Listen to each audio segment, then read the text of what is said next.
नमस्कार दोस्त, मैं सुकेश सवाली और ये प्रोग्राम नेशनल खबर 9 के माध्यम से आप लोगों के बीच में पहुंचा रहे हैं। और हमारे देश में कोरोना महामारी से लड़ रहे वीर योद्धा के लिए और हमारे जनता जनार्दन के लिए ये गाना पेश है।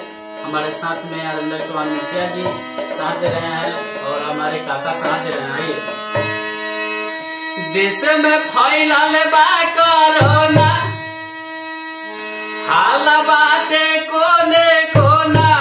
देश में फैलल बा कोरोना, हाल बाटे कोने कोना। सबके भइल बाटे